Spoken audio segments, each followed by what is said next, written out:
It was in 1974 when the Mugello circuit first opened its doors to motorsport fans. 50 years later, Apex Racing League make our debut at the track as the GT3 trophy rolls in for round 4 of the championship. Welcome back to the Apex Racing TV esports studio. My name is Sam Fitzpatrick, alongside me is David Sampson. And David, well, how was your break and how are you looking forward to coming back tonight? Yeah, break was great. Always nice to have a break, but I pined off my rig, you know, as you can imagine. I'm sure we all did. But no, it's great. I'm looking forward to this race. I'll be a good opportunity to learn Mugello. I've wanted to put the time in. I've done a few laps, but I probably know the way around, but I don't know the track as well as the drivers hitting the track are going to, for sure. I'd be struggling in qualifying. Done any races at all yet? Yeah, I've been racing Long Beach this week. That track I know, thank God. Yeah. Well, I still clip the walls every now and then, but the damage mode's pretty forgiving. But no, yourself, much driving? Not this side of the year, but did get into IndyCar. Yeah. All the different, not a consistent series, lots of different series, because I get bored of a car track combination and I had to move on. But IndyCar at Nordschleife, that was a lot of fun, certainly. In terms of course, we've got the GT3 cars back for tonight. We're going to have about 40 drivers take part. And of course, this is round 4 of the championship, and it's Mugello, of course. And of course, the next few weeks as well coming up, it does mix it up a little bit. We've got Watkins Glen next time out. That's going to be the 2-race format. We've got Daytona, which is the day before the 24. That's going to be an extended 75-minute race. We've got a few different formats going on, but tonight it is just our standard 60-minute race for the drivers to contend with. And well, let's have a quick check at what happened last time out at Spa, because I think it was by far the best round of the season so far, David, because we had this fantastic close top 5 for the vast majority of the race. Yes, was very tight. This is a great track, especially single class. It let everyone spread the wings a bit, and we saw everyone's pace. But yeah, the battle was very close up front. Very close. It really was, and this was around the pit stop sequence. Roman Buchler just wanted to humiliate him. I forgot about this until looking back at the race, but he spins it coming out of the pit lane in what is surely some of the worst driving. We will see. Well, yeah. Here was the race-defining moment, though. Porter just being nudged round by Toss. This was ruled to be a racing incident by the stewards because there was some net code. The initial contact, there was a gap between the cars. Toffs ended up getting a faster pair because of it, and it was Zach White who just about hung on. He had a little bit of damage in the closing stages. He was fought hard by Delaval, but White with his first race win of the season. Yeah, I do believe Zach can't make it today. I believe he said something, I can't remember the reason, but yeah, shame to see, because yeah, he was right up the front. He was very consistent actually compared to, it was up and down, but yeah, very close. It was an impressive win. And it did propel him up into 2nd place in the championship after 3 rounds of the season. But still, despite that spin, it is still Porter who is just about the head of the title still. Delaval has been super consistent. No wins so far for Delaval, but he is up there in that 3rd position. Then a bit of a gap back, but still watch out for guys like Jacob Toffs, of course, missed round 1, but has already won a round earlier this season in the Pro-Am category at the moment. We've got Del Piccolo at the top, but 4 points ahead of Hutchinson. Van Grieken in there, and many others. Really, no one's put their foot down on that championship so far. No, not yet. It's going to be tight. It's a long run. We've got a varied track, so I can't wait for Watkins Glen next week. I love the track. I know why some hate it, because the bus stop. If you dislike Watkins Glen, then what taste have you got? Honestly? Yeah, I know, but the iRacing, like, we always complain about how brutal off tracks and slowdowns are, but the bus stop at Watkins Glen, that's something else than iRacing. ACC, and everyone comes over and like, what are you guys doing? Well, that's another car check combo I did, IndyCar at Watkins, where even in an IndyCar, you still launch it straight over and get a foot of air, and that's the only way to take. Yeah, I'm not quite sure, but yeah, I know I do get why some people don't like it, because that is the defining moment of the track, and if you're, you know, if you're too careful and you're too on the inside, you hit that weird bump, and if you're too ambitious, you hit the wall. So I get it. I can ruin. I've seen many people go mad racing there all day long. Yeah. In the amateur championship, at the moment we've got Adam Hedgecock who's leading out. Has been very consistent so far, has Hedgecock. ahead of Agard, Atanasov, and Carante. Carante looked very good in practice, so do watch out for Giacomo later on. I think the Italians have a bit of a boost around this circuit, honestly. And in the Teams Championship as well, we've got Absolute Motorsport Aceleth up at the front, and they have really dominated so far and will be very tricky to beat. Very much catchable, but it's difficult to see their run of form ending anytime soon. But let's have a look at the championship at the track, because you know, it's been a staple of motorcycle racing for years and years and years. Of course, hosted the Tuscan Grand Prix as well a couple of years ago. That's how a lot of people became familiar with it, including myself. And yeah, I mean, there you can see it behind us. It's in terms of picturesque, it is right up there. It is right up there. It reminded me of, you know, it has that impact like Fuji does. It's great. I just need to learn the track. As I say, I know where the lefts and rights are, but there's a difference between going quick and just knowing where to go. It does look like a lot of curb usage, a lot of hugging, a lot of being precise. It's quite narrow. Start of the race can be... Yeah, I suppose the danger more comes from the backing up speed into T1 and 2. If there's any incident, it's very difficult to see. You always see people complaining on the radio, but it's not blind, but it just gets a bit clustered, and sometimes it's difficult to see too far ahead. There's always a lot of side-by-side racing in that turn one, isn't there? Because like the outside line, depending on how the racing goes, can be very advantageous because everyone sort of crowds to the inside and carries a lot less speed. And obviously the outside line turns into the inside for turn 2. So very much expect to see sideways action through the turn 2, 3 chicane as well, and it'll only be down into sort of turn 4 that starts to even out a bit. But I think the best part of the circuit, and this is the part of the circuit which is famous, is Casanova and Savelli, the downhill plunge where you really start to generate speed. The F1 cars were monumental around that. I mean, we didn't get to see Suzuka that season, which is usually the test for the high downforce corners, but this is a good substitute for that. Yeah, indeed. Yeah, it's phenomenal. I would have, to be honest, that's what I probably should have done. I probably should have learnt Mugello in a high downforce car. That's what I like to do. But I was streaming at the time, and I was in GT3s and in the new Audi, so I was learning the car and the track at the same time, and it wasn't a good look.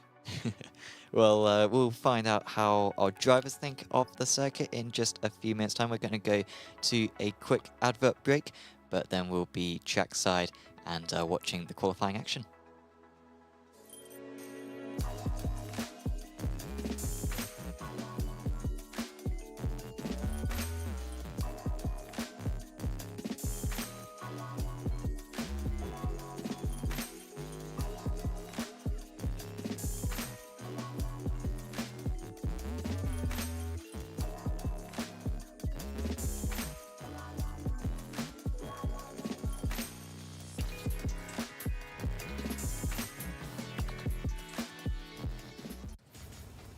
Are you struggling for consistency in your sim racing? Does your iRating look like a roller coaster? If so, we have good news for you. The way to get more consistent is to first understand what you're doing differently than the professionals. And VRS is the answer. With our competitive subscription, you will have the telemetry, setups, tutorials, and everything else you need to fully analyze your driving. Our data packs and the ability to compare your driving with the best in the world will show you exactly where to adjust your inputs, change your driving line, and shave seconds off of your lap times. And our powerful and precise Direct Force Pro wheelbase and precision pedals are being used by some of the world's best drivers. All these champions agree that VRS hardware is not just the best on the market, it's also priced well below the competition. So if you're looking to upgrade to direct drive and the best pedals in sim racing, VRS is your answer. If you want to get better, get faster, and make it happen sooner rather than later, you owe it to yourself to find out why so many people are switching to VRS. You'll be so glad that you did. Visit www.virtualracingschool.com and learn why the best use VRS.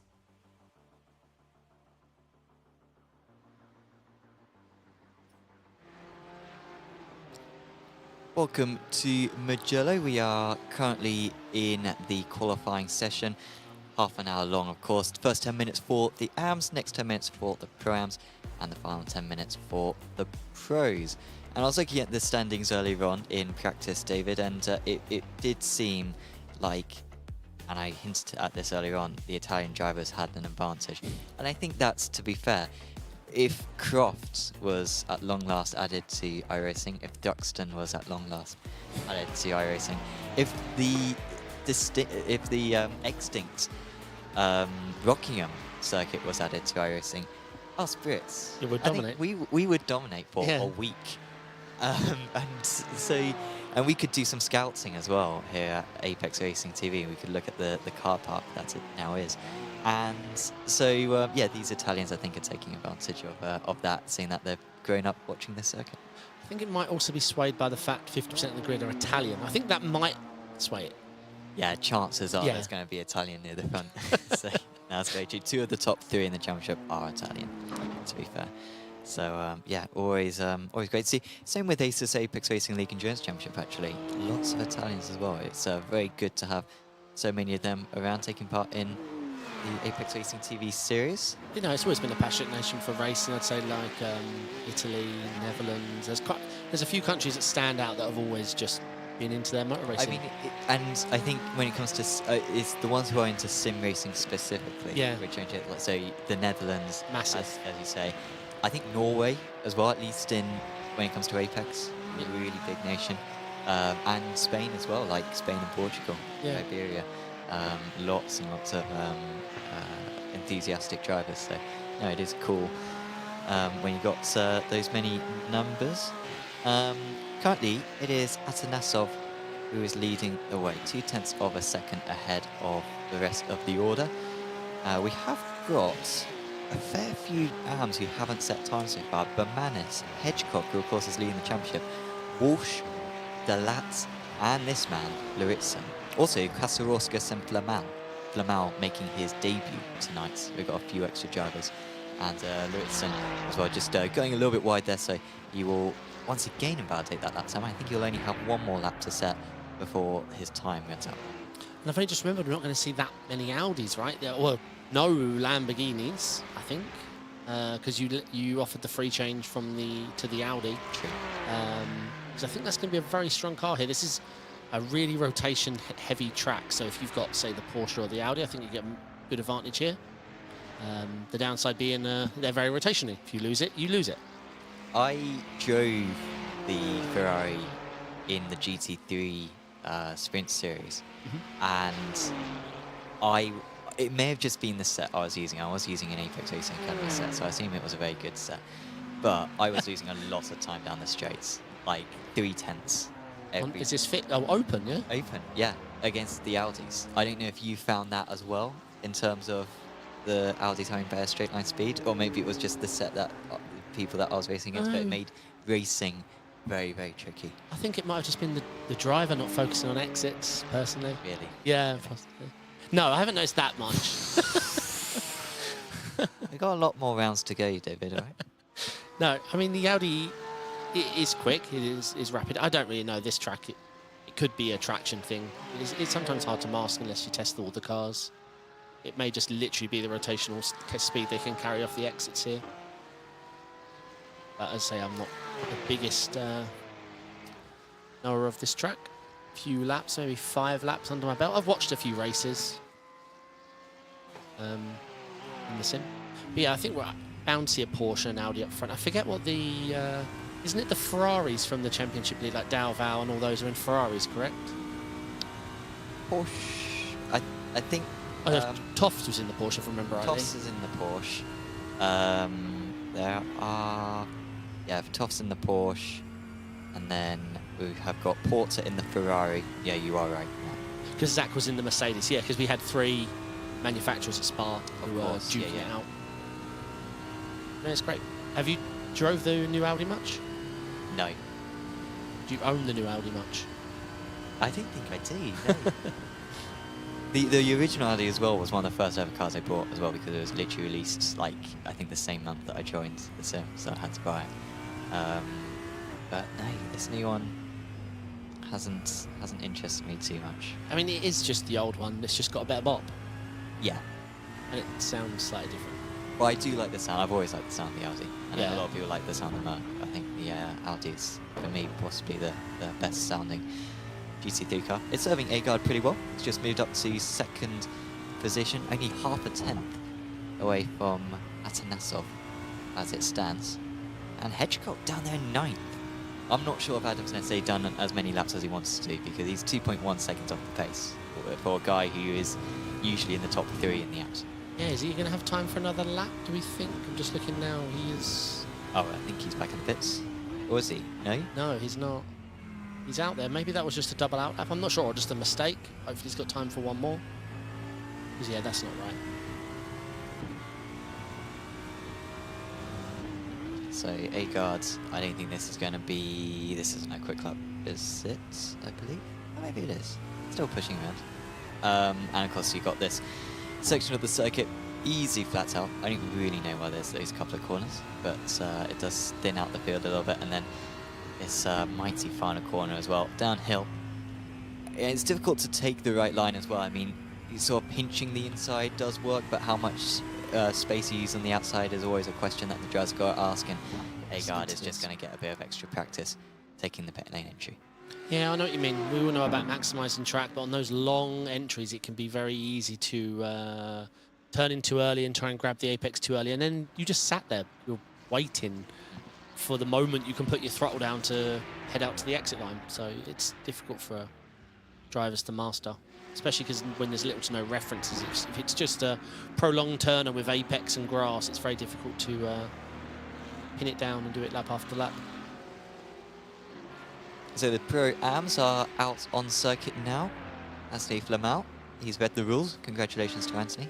He knew that that was the end of his qualifying session. And now here comes the Pro-Ams. Del Piccolo, who's been very strong so far this season.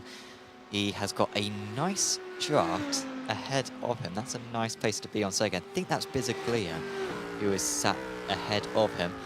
And Del Piccolo will try to take advantage of that. So easy to brake too late into turn 1. But I think that seemed all fairly neat. And then it's the curbs around this section, particularly the curbs on the right here. You hit them and you're on the gravel. I call them Verstappens because there was that track where F1 added them because, well, Max was abusing track limits. Yeah. So I've always called them Verstappens. They are stupid, especially with the iRacing contact model, because there's no way it makes that sound and flings you up in the air. And I mean, obviously, and this is one of the most annoying things, I think, when it comes to sim racing, is and particularly iRacing, is the reluctance to make track modifications that make sense in the sim. If there's a curb which is in real life, which just doesn't work in sim, change it for the sim, you know? Because because the physics are different, and the curbs are probably going to change anyway in real life. No, that's a good point. So just make it so that the curves actually make sense. At Red Bull Ring, adds a curve which makes sense on the exit of the track, so you can actually see physical boundaries rather than a white line.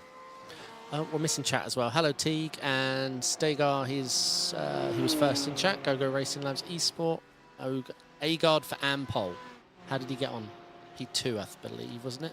In Am? P2, yeah. Lost out by half a tenth. I hadn't forgot to check chat the whole time, I promise. Van Grieken up to the top. 10th of a second clear of Atanasov. David putting himself up into 11th position as well. Mola with a pretty good, strong first lap. There's not a whole lot of laps for these Jazz. It is Sketchily in as well. P2. Oh yeah, good lap there. Indeed. Piazese in 9th. Piazese started out the season very strong. Back at Silverstone, was leading for much of the race in the Pro-Ams. Hasn't quite been able to back up those results recently, but it is a long championship. 12 rounds that we have this season. I think 2 drop scores as well involved. And so you can afford a couple of bad rounds after 4 rounds of the championship.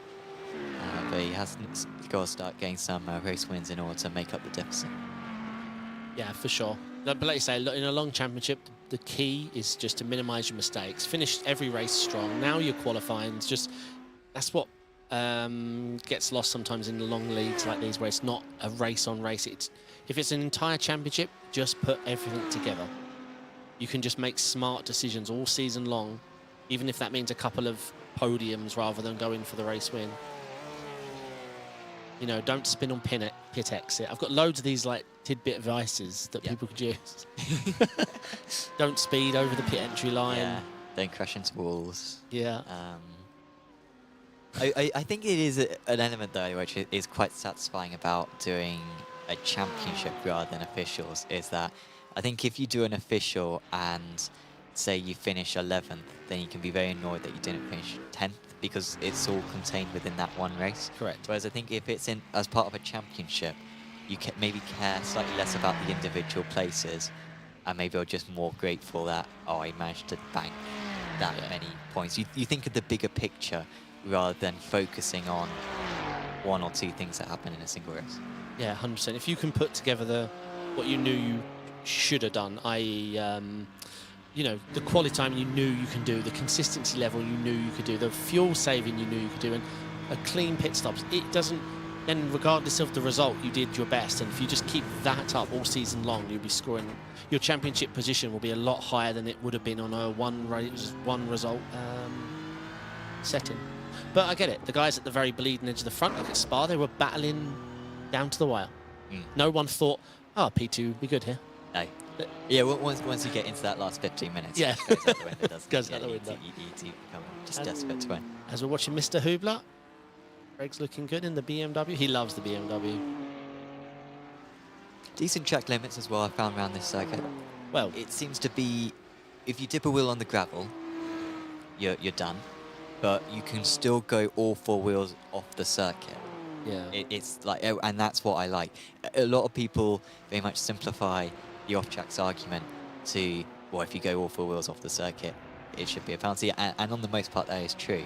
But I think when you have gravel there anyway, correct. I think the drivers should be able to go with car and a width. Yeah, I agree. If there's gravel there, and obviously how iRacing's been for years, gravel wasn't enough to penalise you.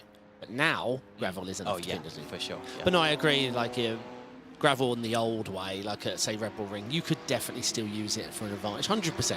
I mean, that's why we were going out so far in the first place. Yeah. Now, though, gravel drives me mad in iRacing, but it's just something to get used to. But yeah, I don't appreciate being slowed down and penalised. Sure, yeah, I get that, yeah. But yeah, I mentioned this on the broadcast one time before, and I thought back and thought it was actually a good idea. iRacing will not change the way they do off-tracks. So change how many were allowed per track, and not just how many, but how much it affects your safety rate. Like, imagine a 2 out of 17 isn't as bad as a 1 out of a 23. Like, what I mean is change the amount per track. Give us more at Red Bull Ring. Don't give us 17. Sure. Give us 24. You could easily find a formula which changes the variable so that you get more or less. I mean, in reality, I think you should just have, you shouldn't have your safety rating tied to the off tracks, and you should have the off tracks per circuit, as you say. So maybe you get 15 at Red Bull Ring, but I don't know, 5 at an easier circuit when it comes to off tracks. Long Beach, Long Beach, yeah. Everything's a 0x. That you can't. Where are you going to go off track? If through a wall.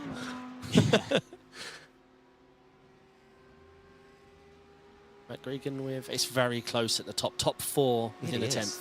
I was a bit concerned that it'd be spread out today, and in the AMs it was a bit spread out, but in the Pro-Ams at least, it is very, very close at the moment. Few drivers back to the pits at the moment, but there are some improvements coming in. Maybe Avanzini might be improving this around. Michael Hooper's lap is looking very good, actually. He is currently in 8th place, but I think he might be moving up to the front 3 rows if he can keep this up. Avanzini only moves up to 9th place. It wasn't a big improvement for the Italian driver, and so far the Italian drivers aren't quite performing as highly as I thought they might do. As I say that, we've got Marco Bizzaglia moving up to the top of the standings, 10th clear of, oh no, it wasn't 10th clear, it was 0.004 of a second clear of the rest. Teague agrees with you. 1x shouldn't count as a safety, 2x and above should impact your safety. Sure. Yeah, I can get up with that. Yeah, for sure. Del Piccolo moves now to the top. That is 1/10 of a second clear. Still can't quite get under the 1:47 mark. And now that the 20 minutes are up, drivers can only complete the lap that they started because the pro drivers are now going out on circuit. Loritzen is out there. I'm not seeing personal best for Loritzen. It was actually a very weak first sector, so he's going to have to do an amazing final sector in order to find any sorts of improvement, and he is the only one out there in the prams, along with Rashiani. Actually, we should watch out for Rashiani, who has yet to set a lap. The 2:21 has had a bit of a mare qualifying thus far. Yeah, it's very tight at the front. I know the Del Piccolo's banged in a good lap, but still keeping it tight. Hello, Thomas, Teague, Steve, Lone, everyone in chat. Hello, hello, hello. Neo Pengang, thank you for the sub to the Apex Racing TV channel. Rashiani eventually getting a lap in, and it puts him up 10 odd places. So it was definitely worth making sure that he got that final lap in. So we're going to see the pros hit the track now. They get the last 12 minutes. You said 10 minutes. Oh, did I? Yeah, so that's one in the bag for you. No, they get longer because obviously the session just comes to a complete and utter stop. Exactly. They don't get to finish their lap. It is 10 minutes of lapping plus the extra lap. Unless we go to a track where the lap's longer than 2 minutes. Then the pros are going to have to just show us how it's done on their first couple. Well, it was like that at Spa, wasn't it? Yeah. It was a disadvantage. Here it's a tiny advantage, where they got an extra 12 seconds compared to the rest. How does Utortus? Looks like he's going to be the first one to start a lap as he thunders down the straight. Always a really good final lap chase when it comes to motorbikes around here. Moto 3 in particular, it usually comes down to the run to the line to see who takes the race when the start-finish line is that far down the pit straight. Usually when it's this view, I love to commentate over and talk about gears and apexing, but I don't have the foggiest. So I am going to hand it over to you this time. Sure, okay, let's see. I reckon 4th here? No, I would have taken 4th. I would have carried more speed. 4th here, shall we go?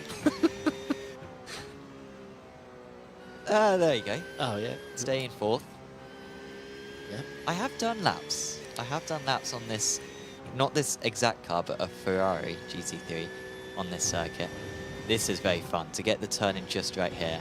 And you actually get a decent amount of grip, actually, over the crest. That's great. And then this one, you can cut a decent amount on the inside, like the curb isn't too bad, but you're just preparing it for the second part. Easy to pick up a 1x here.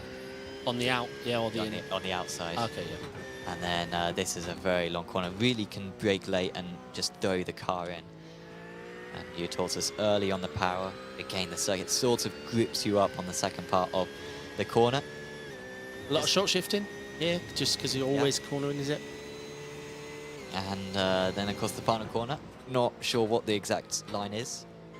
That's a very late apex. Well, it'll be interesting to see if anyone else does that. That's certainly not what I was doing. And maybe that was why I was getting poor exits onto the final pit straight. It also goes across the line. Will this be enough for provisional pole? It is, by a good margin, but it's the drivers behind him who he is concerned about. But for now, he is ahead of championship leader Sandro Porter. Steve Rubino in chat. Hello, mate. How many cars are in the race? It looks like 40.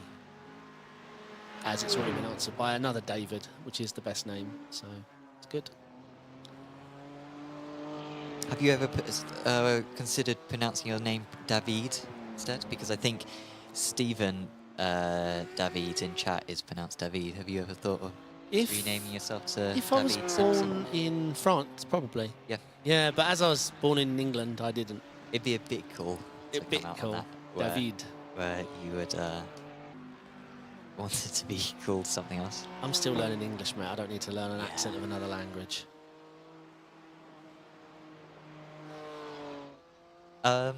We have got not one man, but 2 men in this camera shot. I've only just seen it. It's quite haunting, isn't it? If it moves, yes, very. Oh, man. That's really good. What we need to ask, and if Eric's got a funny bone in him, then we need to ask, oh, what's the Santa doing behind you? And he needs to say, but there is no centre. And then we get really, really scared at that point. If that moves across the screen... Yeah. I'd love it if every pit stop he moves it a little bit. Eric, if you are watching this back, get someone to move that, like, during the broadcast in the next round and scare us. That'd be much appreciated. I'm glad he's so festive. I'm not sure if next week it's going to be socially acceptable to have a centre. He's pushing it today, to be honest. I mean, for me, my family, decorations down on the 28th, I think. For us, it was a little earlier than normal because we went down to south to see all the family, so we did it then, which was a bit weird, especially that night. But I don't know the date when I'm told to do it. Sure. Okay, that's the date. Every year, same time. It'd be up the whole time. Yeah, because you usually rearrange the living area for a tree that's got all these lights on it. It's nice and evening. I like not the Christmas inside all year round. It drives me insane. But when the Christmas tree's gone, the living room just looks... Sure. Yeah. You end up thinking, I need another lamp. Like, we need something in this room. Sim rig? No, I don't think I should put any sim rigs in any other rooms. Every house we're looking at buying now, my wife's almost like, yeah, we need like a garage you convert or an outhouse, or, you know, basically you and your thing. Bit, yeah, I'm and moving I'll out. live in the house. Yeah, I live in the house and you have this external dwelling. Yeah. Okay. Do you mean shed? Hey, Ricky. A few drivers just lining up laps. Porter was one of them. I think your Torsus has just started out a lap, so it seems like they're doing one lap and then going back. I think it's very high tyre wear on this circuit, and the track temperature is really high, 37 degrees. I think it's the 1st of March in sim. I might be wrong on that, but it is, yeah, it's really warm. It was really warm. That's a little bit wide for Chukaya, I believe, the Romanian driver. Trying to improve on his current position of 17. So we've only got Italians in 2nd, 3rd, and 4th. 2nd, 3rd, 4th, and 5th, and 6th, and 7th. Sorry. I'll learn to count after this. Yeah, 5 of the top 7 are Italians. So my hypothesis that the Italians were going to do odds night, I think is coming true. You taught us fantastic lap, by the way. A 47.3. He's 4/10 faster than Porter, and the general concept, that looks like a really good lap time. I think he might be about to improve as well. He's currently chasing down the meters to complete his next lap. Does he go any faster? No, he actually lost a 1/10 of a second, did you taught us. It wasn't a particularly good final sector. And so he's maybe beatable, but he has absolutely nailed this one, as hard as you taught us. You haven't talked about a whole lot so far this season. Former Porsche Cup Pro-Am champion. That was about a year ago that you taught us managed to win on that occasion. But he very much deserves his pro rank now, and he is demonstrating why, as Van der Nesse starts his final lap of this qualifying session. So you know, also where we always talk about the drivers when they're racing, we insult their mistakes. I think after qualifying, we should head downstairs. We jump in the session, jump in the rig. No practice, obviously, and just set a couple of laps and show them that, you know, we know what we're talking about. It's easy. Yeah, I think that would be fair. Makes sense. I mean, I've won championships. I've raced races. Yeah. Yeah. And I think that's all we need. Correct. For the credentials to tell people they're not very good. Yeah. Broadsea, always near the front, yet to win a race so far this season. I don't May have remember got a him podium. being in the Audi before. Or am I getting confused with Porter? He may well have changed. There have been a few more changes to the Audis. Could have sworn he was in the Ferrari. I could be wrong. Del Piccolo's in the Audi as well. I can't remember. Maybe there are a few Audi changes. I remember Toffs being in the Porsche, that's for sure. Where's he sitting right now? 14th at the moment. He did well at Spa. It was Spa where I was racing him lots. Yeah, that was it. And Rosseth moves up into PT. That was a little bit of a surprise there for Rosseth. He didn't seem to have a whole lot of pace on his first lap, but he's up on the front row now. And Porter will be, well, we were a bit concerned after round 1 that Porter dominated as much as he did. Spa was very much a good sign that he wasn't going to dominate for the rest of the season. And this is another sign that it is not going all his own way. I'd like to see you race him.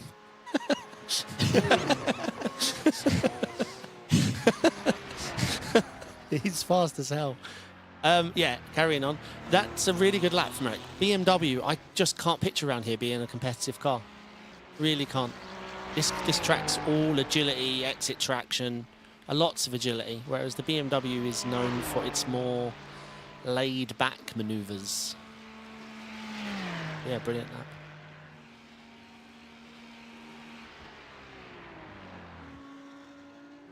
Yeah, I think that will be... I think he's got... Oh, no, that's Chabuco round. He's parked that up brilliantly, hasn't he? I mean, if he wanted to drive off the circuit from that point, perfect. In a great position to do so. That's the Santa Cam. He's laughing. He must have heard it back. Hopefully, yeah. Yeah, there you go. He looked up at his fourth. He's like, guys, this is funny and all, but can I concentrate? Yeah, I mean, he's trying to improve. Well, no, to be fair, this is a slow lap for him. Is he going to go for another lap? No. Of course, the timer takes over at 32 minutes. I was just concerned that he was going to waste his time and energy and efforts doing a lap which wouldn't have counted. Who can still do a lap? Your Tortoise, wow, your Tortoise is going even faster. Yeah. And I thought he may not have enough time to complete this lap, but no, he is going to make it to the line. 2 personal best sectors so far. As Sampaoli moves up to 9th, your Tortoise might go even further clear, 2. and he does. Another 1/10 of a second shaved off. He is in fantastic form. He did 3 laps there. All 3 of them would have been enough for pole position. Wow. Like you say, Tydeg here is pretty pronounced. Oh, he's been asked to leave the track as we switch over to the race. So what's the start procedures here? We're just using... There's no starting zone for this. No start zone. Yeah, I guess they've got a decent way between the pit lane entry and the start-finish line, so quite a lot of control for your Tortoise to decide when he wants to go, because he is on pole position for this round 4 of the championship, ahead of Rousset, Delaval, always up there in 3rd place as Delaval. He could take championship lead tonight if things go his way. Current championship leader, Porter, is up in 4th place, then it's Puozzi and Caserta making it in Italian 3, 4, 5, 6. Then it's Bandinese, Del Piccolo, Carlo Sampaoli, Jacob Toffs in 10th place. Bit of an underwhelming qualifying there for Toffs, actually. Bizaglia is top of the probably 2nd place in the Pro-Ams, ahead of Bokler in 12th. Then Tiers, Van Grieken, Sketchley, Hooper, Mola, Atanasov, Drakea, Agard, Trabuco, Avanzini, Cook, Graman, Chiesese, Fowler, Carinante, David, Rasciani, Luritzen, Hutchinson, Merle on his return to the series, Hubler, Romanis, Schwab, Hedgecock, Kasaroskis, Dalat, Flamal on his debut, Walsh, and Luritzen will round out the 40 cars.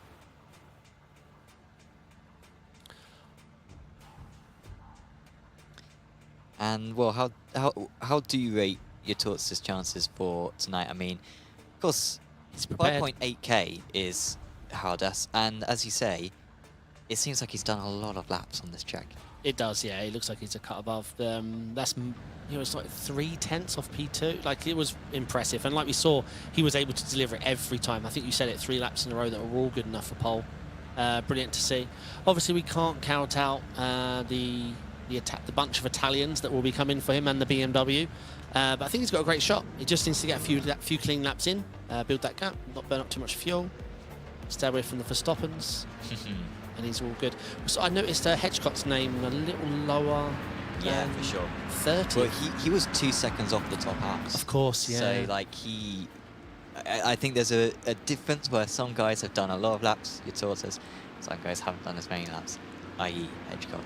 It's not the trickiest circuit in the world, I would say, this one, but it's like, I'd say, middling circuit. And I think to get it perfect on that middle part of the lap where you got to get not just your braking right, but I'd say your turnings right, and where you apply the throttle, that's where the skill comes in when it comes to the high-speed corners. Plus, you gave them a new track after the Christmas break, just for a special gift. Yeah. So most of them are turning up like, okay, so what track's this? Okay, I don't know this, let's go. Yeah. So we'll see what Hedgecock can do. Yeah. By the end, he might be a bit more confident with it. So here comes the drivers. You don't have to do a full formation lap. Crikey, official series doing a full formation lap. Yeah, it's 5.5 minutes long. Just, I mean, come on, guys. It's like the easiest thing you can to improve. And they got the short formation lap. Use it. Yeah, that's what I don't get. Same with Jerez. Just use the short formation lap. The worst So much two, better. Road America and Sebring. But Road America, do they use a short one now at Road America? Okay. Anyway, back to the race. Tortoise leading us away, and he Great puts his start. foot down. Oh no, he's all right. He's all right. He's leading us away now. With Seth in second position, Delaval following closely in third as they go 2 by 2, almost all the way down the order, heading into turn 1. Expect there to be a little bit of a slow line on the inside. The outside line may well be the faster route. And the top Still three wide. going alongside, and they're going to have to try to manage their way through.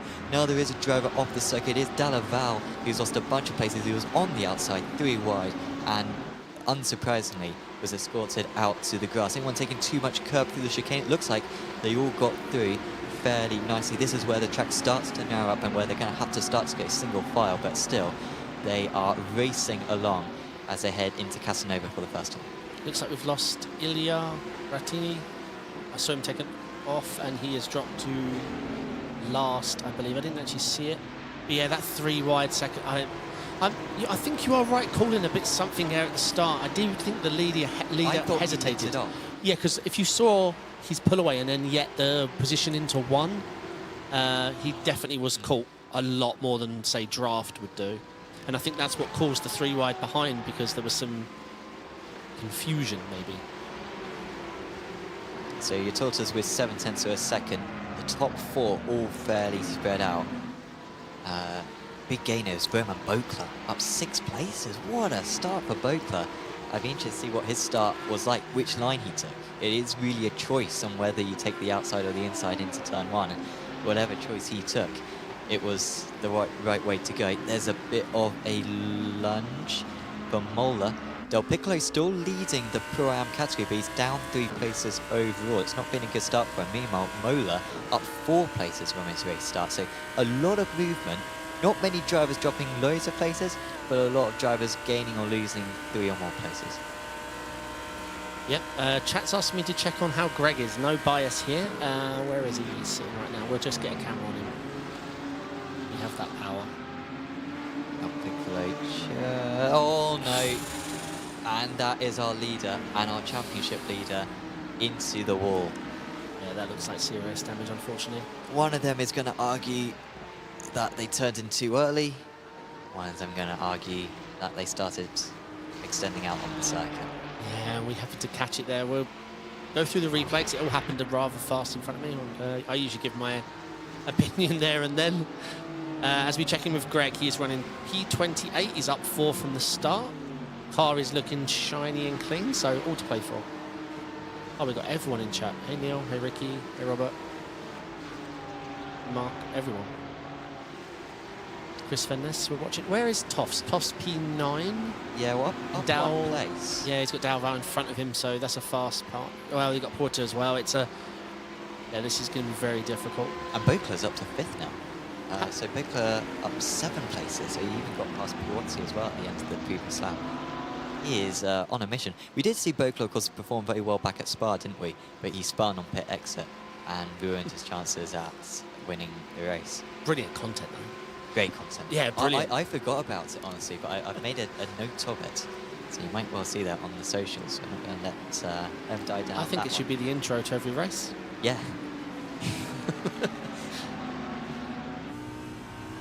We're riding on board with Piazza. They're trying to pick up a nice draft now. The best exit in the world, and actually it's Luritzen who's on his tail. You may well be moving past. So much opportunity for a fuel saving here. It's quite a twisty track. I think there's quite a lot, yeah. In the middle part of the lap, I reckon you can use pretty much 0 fuel. Oh, Caserta's crashed. Ooh. And he's crashed with Bokler. So Bokler was trying to get another place, and they're still racing against one another. And I think, fortunately, Toffs is getting in between them, so they don't take each other out again. but Piccolo loses a couple of those places he gained, and I wonder if it was a similar incident to what we saw Del Piccolo get involved in just a lap ago. Yeah, we'll see, yeah. Yeah, I was going to see why you weren't in the race, Robert. Robert's in chat. Too tired from work today. Ricky loves this chat. Yeah, we'll get a replay of the incidents. Or, well, we didn't actually get to see what happened to Boot Club, but it looks like he was battling with Dalval? Caserta. Oh, Caserta, yeah. Yeah, Dalaval getting back a couple of the... Or, yeah, he managed to get past both, and then he back up to P6. Some defensive manoeuvres here from Japuko. He is up 4 places, so actually I think he's just made that move on Atanasov. Atanasov, by the way, still leader of the AM drivers, doing an amazing job ahead of Agard and Cook in that classification. I think Atanasov is pretty high up in the AM Championship as well, and with Hedgecock having a difficult day, he'll be very near the Championship summit if it ends like this. Yeah, Hedgecock's up. So we've got the track map showing. We've got front 3 breakaway and then a giant train. And whoever P38 is. The safety car? No, that might have been... Was that Ilya? Yeah, that is. We will find out what happened to him right at the start. He definitely tumbled. He's showing down 10 positions. Del Piccolo down 31 though. That's more significant and in the bits. Oh, too much Audi. Too much Audi. I don't think that was the Porsche spinning him. I think the Porsche finished spinning him after he stopped. So we're seeing quite a few Audis sideways. As we mentioned, it's the benefit car here for the rotation, but that's also its downside. And that was Van Grieken who was spinning around, who was on pole position for much of the qualifying session earlier on. That's a lovely move. That's not a lovely move, though. It's Graman and Drakea. You put him back on the track. Good friends. Yeah, that looked like the BMW's fault, but I don't. That happened way too... Oh, no, that's another one. Wow, wow, wow. Well, cars coming in left and right. No. And how did we... I mean, that's a great example of the cameraman is immortal, because how on earth did we get through that without contact? We've never witnessed so much carnage. Well, the cameraman has just been on the incidents. Yeah. Yeah, wherever we look. Oh, someone's not happy. Yeah, Cook trying to get... Or has he just... I think he's just been overtaken by Piazzese. Yeah, he was 0.3 of a second slower in the middle part of the lap. But the draft is very good heading into turn 1. So if you can stay close around this part of the circuit, you can respond. I think Cook's going to be a bit too far back over here. Piazzese looks to be another one who's taking a late apex into the final corner. We run on board with our second place man and our championship leader. Utortas isn't pulling away. He definitely had like at least quarter of a second in quali pace. In race pace, it seems more even, which frankly I think is what we were sort of expecting. It would have been amazing if Utortas could keep that margin to the rest over the course of the whole hour. Yeah, for sure. Plus, as we go side by side, in qualifying, everything mattered. You know, every microsecond mattered because this is the position he needs. But right now, he can just keep the tyres cool, look after his fuel. It's very tricky to overtake here, especially with the pace that the leaders have and their general racecraft. So, yeah, right now I think he's just thinking long. We're 8 minutes into an hour race. Oh, this could be a nice move from Sampaoli. Is there any grip out there? He's going to keep his car alongside. This is wonderful for Caserta, who can sprint away up the road. They're still going to go alongside, and eventually Sampaoli has to back out of it. Can't really overtake into this next right-hander. It's very much single file corner, and then you can definitely go for a dive down here. In a train of cars in particular, everyone saw brakes a little bit early, and you can go for a lunge, but no such opportunity that time round. And you can see actually a couple of good corners there for Tots to be able to pull back away from the Italian of Sampaoli in 10th place. Just scanning down. Aski Lorentzen is up 10. Greg Hugler is up 8.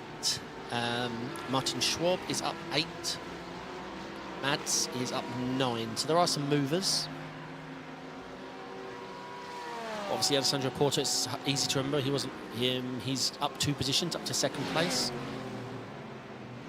After that, there was an incident, right, with Eric and Oh no, that was Bukla and Caserta. Caserta's actually dropped back to 8th now, behind Delaval. Toffs is up to 9th. Levi Muller's up 5. Could be a change as well here for David gaining a place on Jukea. A little bit of a switch there, and or a little bit of oversteer, sorry, for Jukea, and it's lost out to Graman as well because of that. Graman, of course, who was in the wars just a few moments ago as well. I'm tempted to say what the corner names are, say when all these incidents happen, but it's sort of lost if no one knows what the corner names are anyway.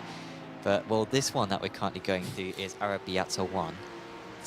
This next one is on Arabiata 2. That's quite easy to remember. The next one is Scarperia. Making me fancy pizza now, mate. I mean, they are... I had this conversation with another commentator, how you could... If I was going to make a restaurant, I'd make a pizza place and name all the corners after... name all the pizzas after corners from Italy. Yep. From Italy, Italian circus, particularly Imola. Yeah. Like a toaster. Yeah. Or any of the others. So, yeah. As we've got some replays, actually, from incidents earlier on. So this is the 3 wide for the P2. So it all looks fine here. Oh, so the car on the inside just didn't know there were 3 wide. It actually ended up costing his teammate because he clattered the BMW. Oh. Let's have a look at that. I don't think that's Mola's fault, is it? Like... It,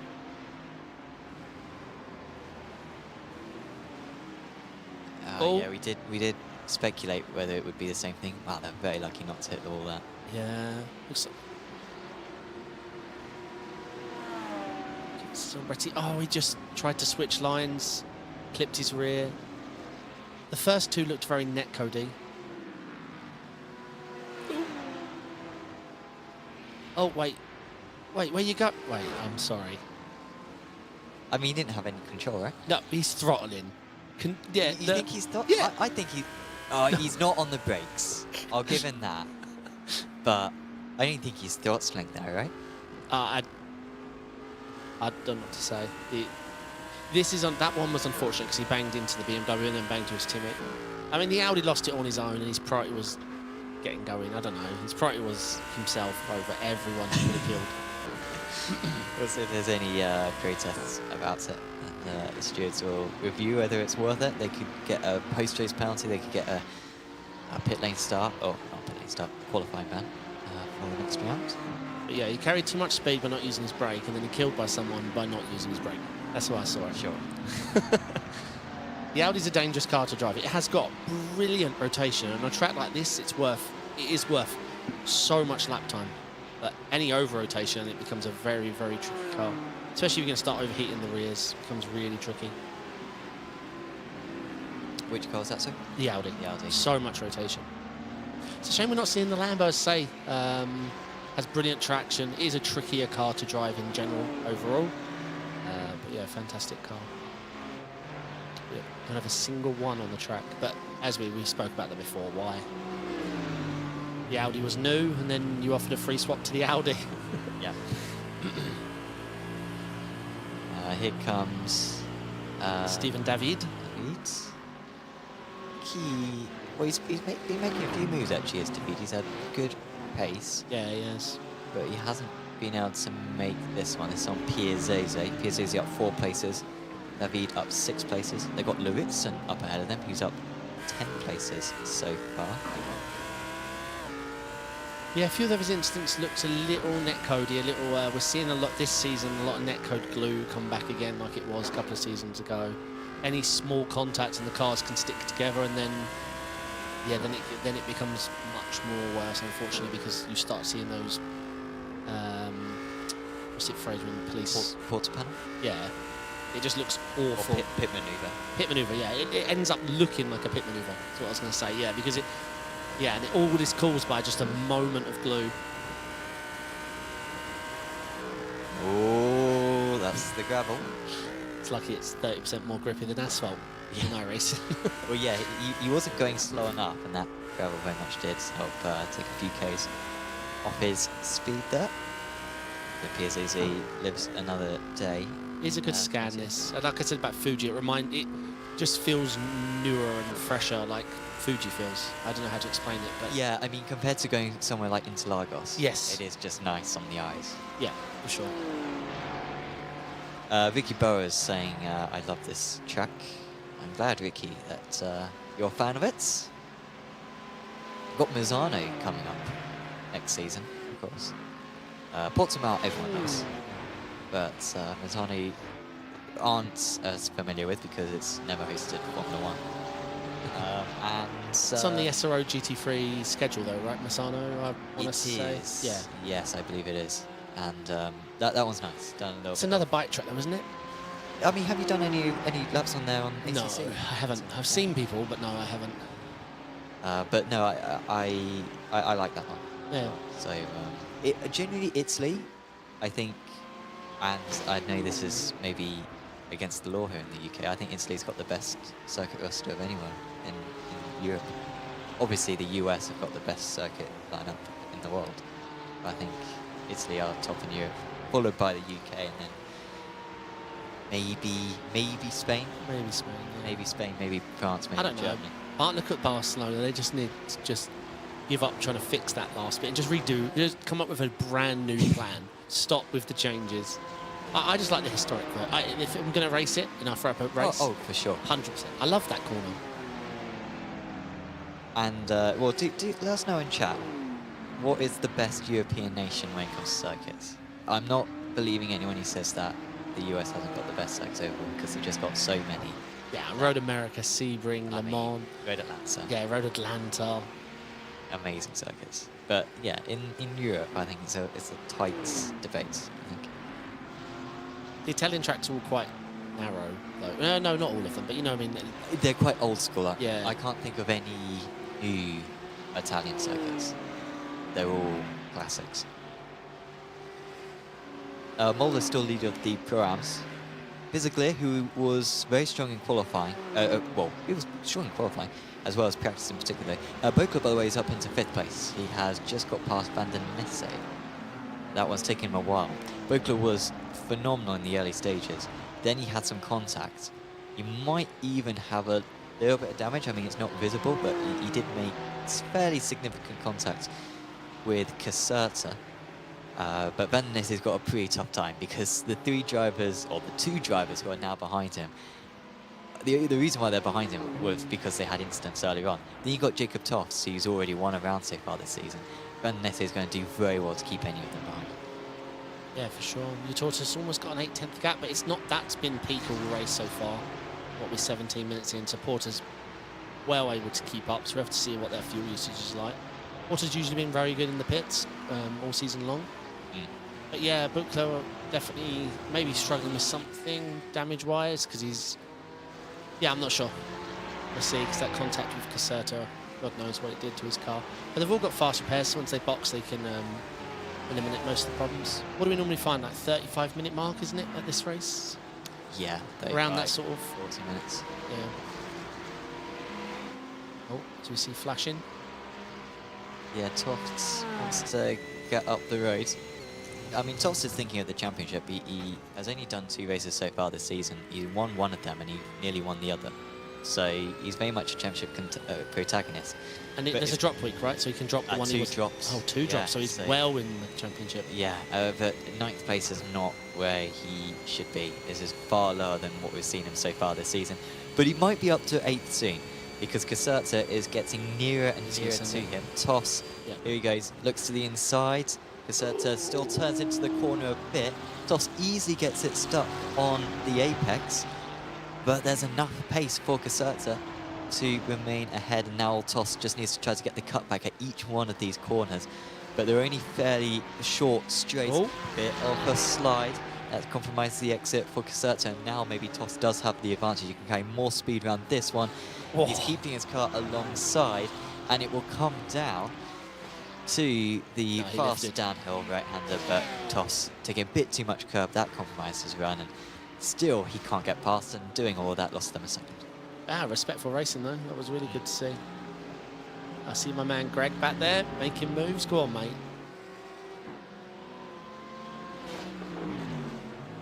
Merc and a BMW. Between them, all the understeer in the universe.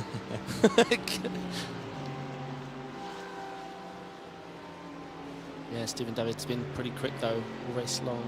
He's up 4 positions. So his teammates with Stephen David is, I've seen the livery up further up front in, I can't think. It'll come to me. Definitely seen that livery on track somewhere else. Arthur Merle, great to see Arthur back. Seems to only ever enter Apex Leagues midway through the season, but it's better than not at all. And he's still got a decent chance at a decent result in the championship as well. AM driver, and I think he's going to be one of the top AM drivers as well, actually.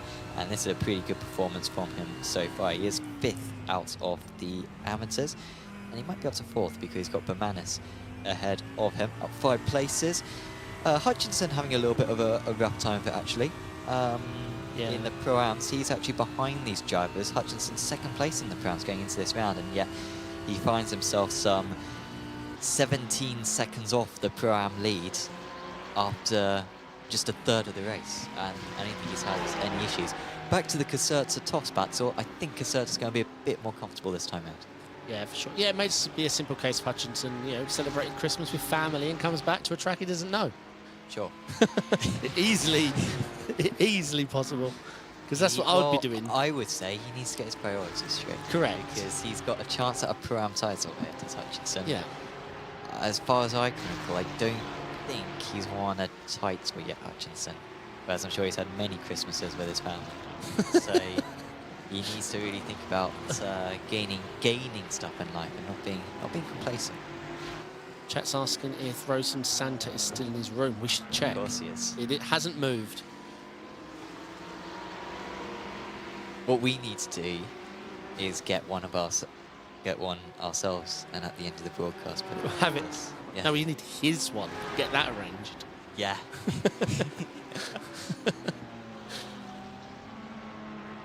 Oh, Hutchinson's made a move for... Oh, no, it looks like our commentator's curse. Arthur Mel fell a couple of positions.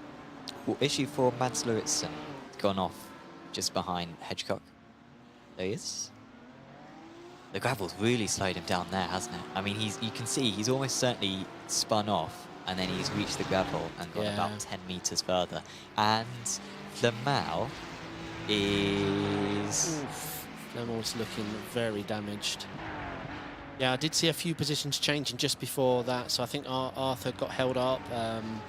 Looks like Flemel and Mads had it coming together. You're missing the front half of your car, mate.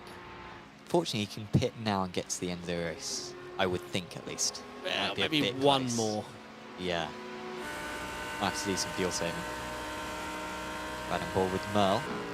He's got Schwab behind him, his fellow countryman.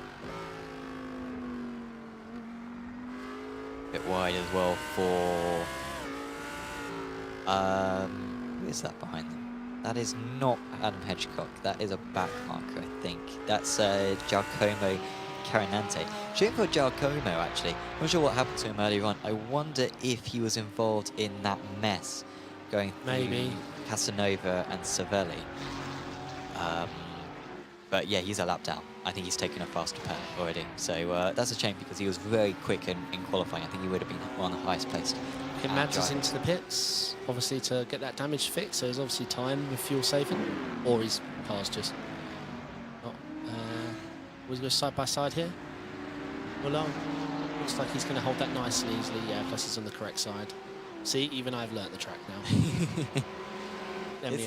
This is quite a queue, isn't it, behind Mola? It is. He's done well to hold on as long as he has, but this is for the Pro-Am lead. So there's some pride at stake. Basically, winding up the corner. Oh, Tofson. Well, Tofts has had enough. He's been sat behind Caserta for a quarter of an hour, and the moment that he could get rid of Caserta, he's come into the pits and got some fresh air. These guys have been absolutely nose to tail for the entire pit straight, and now they're alongside. It's Sketchley on the outside, and he's still ahead of Atanasov, who is having a phenomenal round at the moment as an amateur driver. He's got to worry about Chabuco, though. He's going to have a good run coming out of the chicane.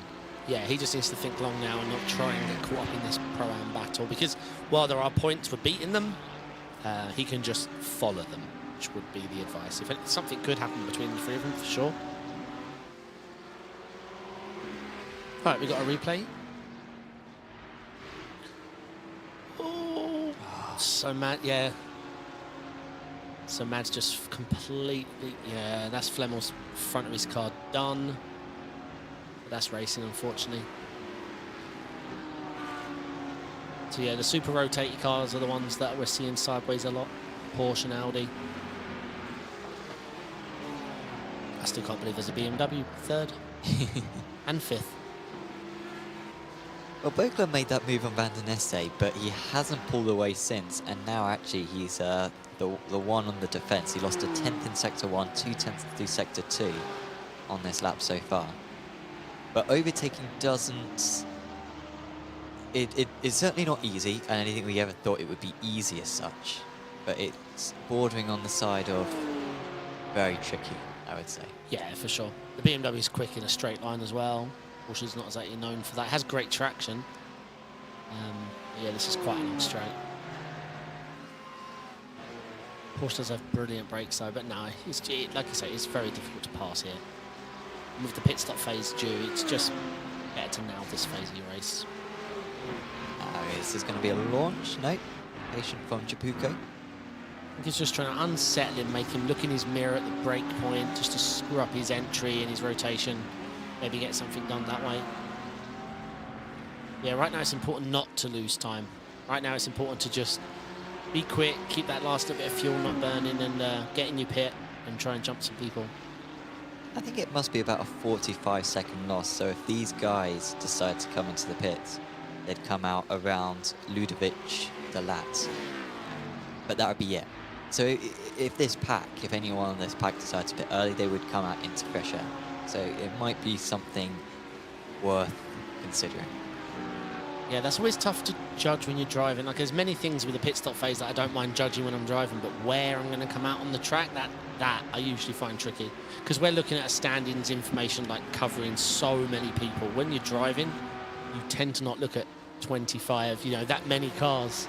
You usually only focus on sort of the 7 to 9 around you. Yeah. So yeah, very tricky. By the way, shout out to one of the sponsors for this series, Apex Racing Academy. Apex Racing Academy, of course, providing data packs and setups for the GT3 cars on iRacing, along with many other cars as well. And of course, that's not just for the VRS Sprint Series, but also for the IMSA Series as well. Data packs are available for the GT3s and GTPs, single-seater cars, rallycross cars, touring cars, and many others. So do check out apexracingac.com in order to get your subscription and learn from some of the very best drivers in all of sim racing.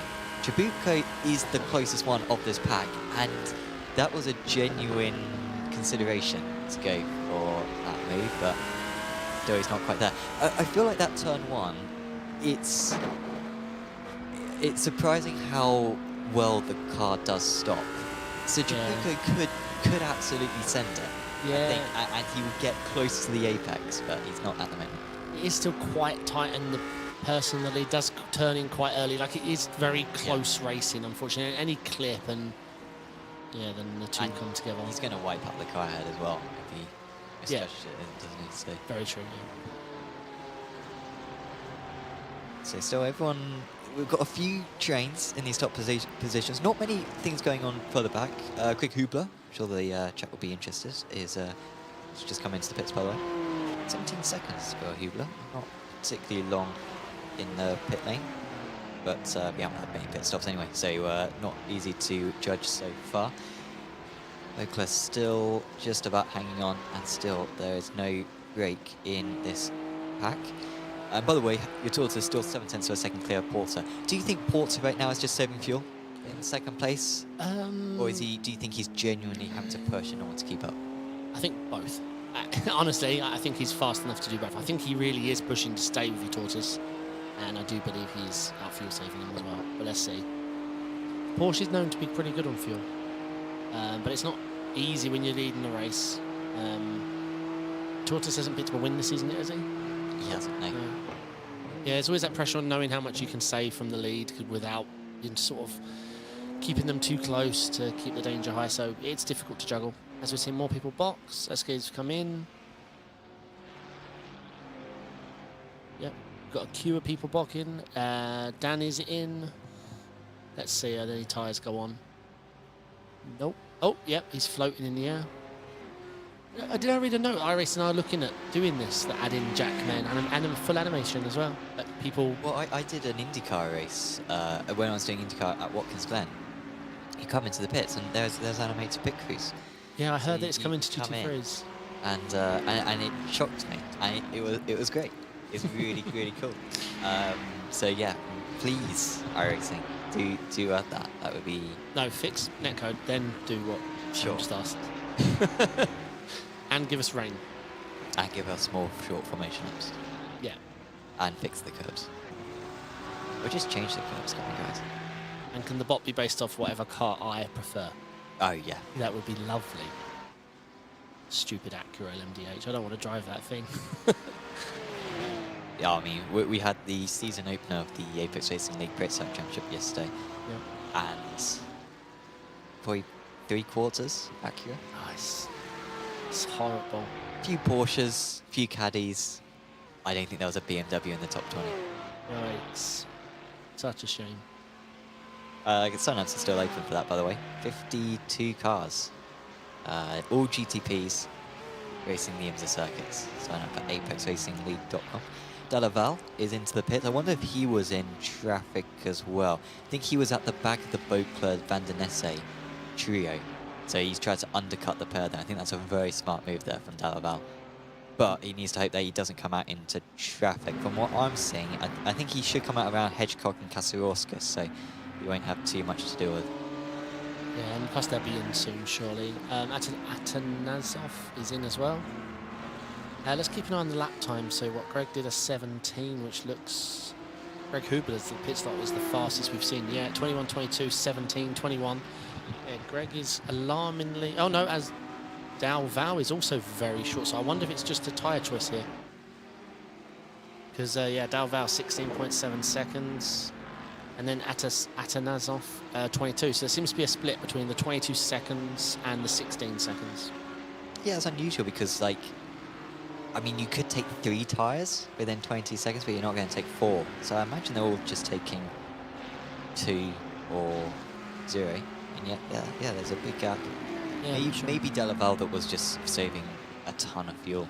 Like, yeah, but Greg as well. I don't know, Greg. He's not. He's a fuel saver, not a huge fuel saver. Sure. Yeah.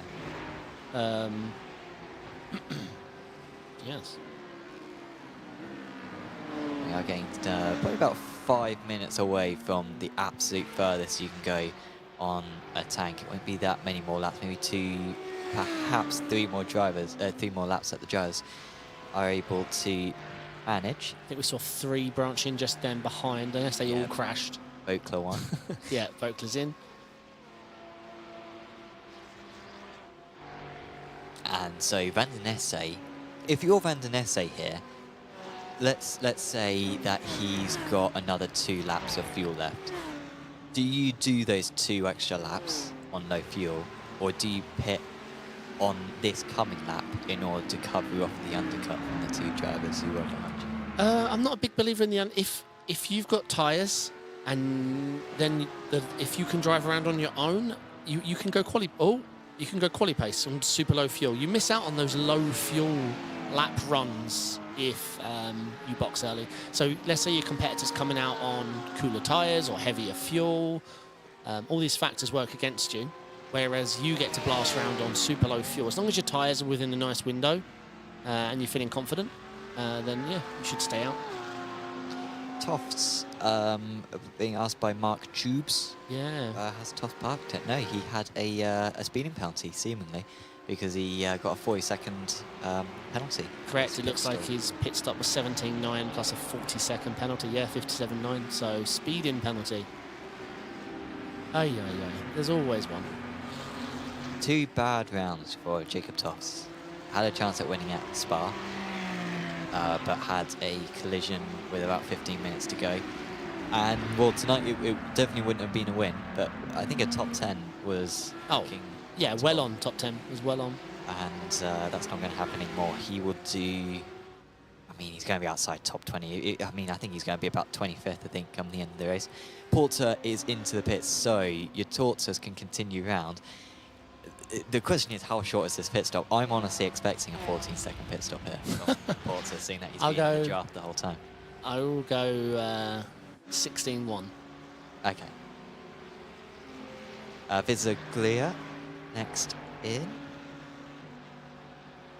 And, of course, he is pitting before Mola. He was stuck behind Mola the entire stint. Oh, 16.2. 16.2. So not super short, just this, like... Just the track record at the moment. Yeah, it is the shortest. But, like... Half the field have been doing 21s, to be honest. I don't know why. No, 21s, true, 22s. yeah. Greg did a 17.6, and we saw another 16.7 from Dalval. But yeah, Buckler, 21.2. Visaglia coming out the pits, he's going to be watching out for Atanasov had a long pit stop, didn't he? So yeah, Atanasov, he was on the tail of Visaglia, now 5 seconds behind because he had a 5-second longer pit stop. So Artemel is in. Let's see, keep an eye on his pit time. Looking bad. 18. Oh, he's in the middle. That's one of our first 19s. I think it's going to be this lap or the next. Everyone's going to have to come in. I dare I say, I think everyone might just come in on this lap. I think they'll do well to get any more out of it, particularly your Tortoise, who has been punching a hole in the air this entire stint. Yeah, so he's pushing that one. I hope he's got it stopped. So if chat wants to stare, we need to... your Tortoise needs his pit stop to be under, say, a 17.2. Yeah. Rosseth managed to get an extra lap. That's impressive for Rosseth because he was punching a hole in the air the entire stint as well. Great to see Eric Rosseth back, by the way. This is his first round of the championship, joined mid-season. I think he saw round 1 and PM'd me saying he wanted to take part. And he is back. Took part in many of these seasons and other championships as well, not just GT3s, but other Apex Racing League series. Right. Oh yeah, the hazards on the Audi are flashing. Oh, your Tortoise of a 17.1. I said 17.2. Oh, I think he's going to be behind here, surely. But he has got the inside. This is going to be tight. Come on, get going. Need some more speed here, Haldas. Get going. Come on, come on, come on. I think is he alongside? He needs to send it. This is important stuff. He's still ahead. Yeah. He is still ahead. Porter seemed fairly safe there, right? Like, how is he that far behind? I swear he was about to move ahead. I think it looks like he got caught in traffic. Oh, sorry, we were looking at the wrong car. We were looking at the wrong car. So on his out lap, he was stuck behind this blue car. Otherwise, yeah, I think he had it. But if that blue car hasn't pitted yet, then it isn't even a blue flag. Because he's just behind him. Hutchinson, is it? No, it's not Hutchinson. I mean, it may very well be a back marker. It is Flamel. So it was... Yeah, it was blue flags. Then, yeah. A good job, actually, from Flamel not to overtake Porter, because I think he had the opportunity to into turn 1, but instead he lifted off very early and let Porter... sorry, not Porter, your Tortoise. Yeah. He let your Tortoise come out of the pits in peace. All right, Eric is in. Seems calm. If we could switch to the Santa cam, we will be able to see his screens.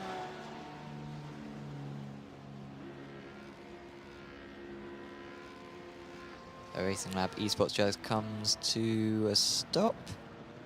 You can see that they are definitely taking tyres. So they're taking a couple of tyres. I think it must be different between 2 and 4 then. I think the 22s people are taking 4 and the others taking 2. It must be. I don't know why half the field would be 4, 5, 6 seconds. 22 isn't enough for 4 tyres, right? You need like 25. That's what I thought. So I don't know where the bigger gap's coming from. Rosseth was a 16.9. Yep, good stop. He's close. He is. Is he closer? No, I think it's about the same. Like, he's 4 seconds behind. Puozzi's very close behind though. Puozzi nearly managed to get Rosseth. Very nearly. Yeah, 2 tenths max. He was 6 tenths faster in the pit stop was Puozzi, which is surprising because Rosseth was able to do another lap. But maybe Puozzi pitted early deliberately in order to get a lap of clean air. Yeah, as we see our last person in the pits, looks like Hutchinson was the last, and his pit's going long. Yeah, it's going long. 24, 20. Yeah, it's going long. Something's wrong. Yeah. I mean, I said going long at 20 because, yeah, something's wrong. I assume he's going to pull out on 57 or... A few guys have messed up the pit entry, haven't they? Tofts, Hutchinson, Chabuco, and I think Luritsen may have messed it up as well.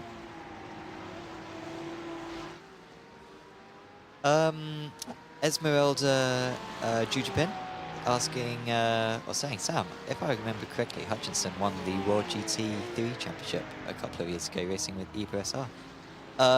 That might well be correct. I was thinking of Apex Racing League Championships because obviously they are the most prestigious in all of sim racing, let's face it.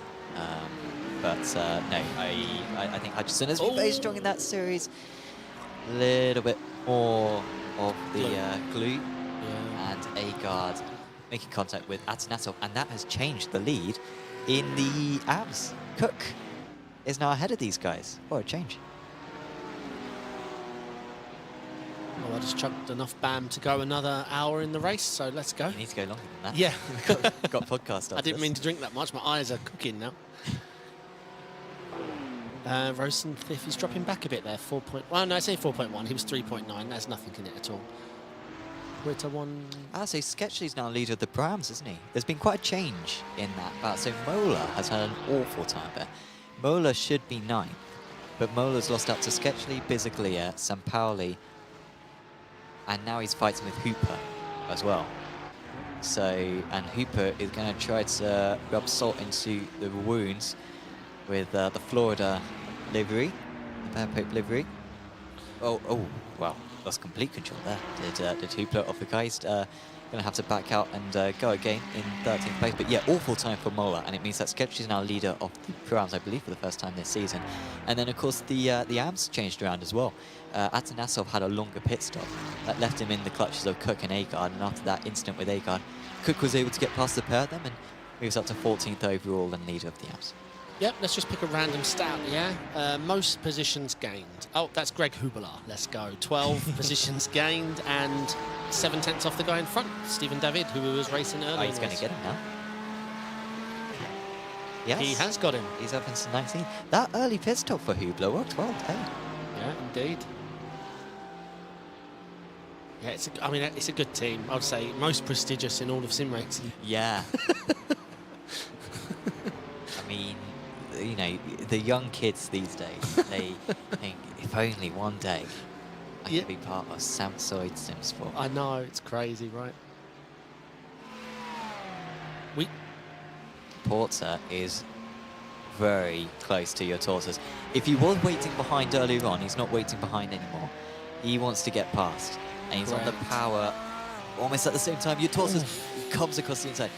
That is the first proper aggression we have seen between these two so far. And that is a clear sign that your tortoise is going all out for the win here. He's not concerned too much about the championship. He came into this round 10th place in the championship. He missed the last round of the season. Porter has got the championship to consider. And they've also got Eric Rosseth to consider as well. He's now only 2.5 seconds behind these guys. Yeah, let's see, because your tortoise may have sort of underfueled the car to sort of maintain his position ahead. Because, I mean, it looked like he had Porter completely under control in the first stint, so he might have just thought, I'll short my fuel, guarantee myself coming out ahead, and just control it from the end. And now we're seeing Porter full attack. I mean, he maintains a 7/10 gap the entire race, but that does not look like it's possible to do right now. Your tortoise's prey in the traffic lets him by nice and easily here. They have got Ludovic Delat ahead. Wide line there for your tortoise. I'm curious to see if your Tortoise goes for the late apex, or if either of these guys go for the late apex at the final corner. Because it was something that we saw from your Tortoise earlier on. But it will leave your Tortoise vulnerable. Yeah, there they go again, the late apex. And the back marker gets out of the way. It wasn't necessarily easy for your Tortoise. He's got to survive another 800 meter straight here up to turn 1. Yeah, it's going to be hard. If you defend the inside, it's very tricky. Obviously, it's doable. What your Tortoise is doing everything he needs to do. Let's see. Yep, just rinse and repeat of last lap. He's a bit more alongside this time, though. He's going to have to send this one as Porter. Your Tortoise will try to stay alongside. He is still partially alongside, but I think he'll be the better run for Porter. He just needs to make sure he gets a decent amount of traction, and he has pulled that one off to perfection. Your Tortoise could go for a dive again here, but instead he's just having to settle to try to get the new race leader offline.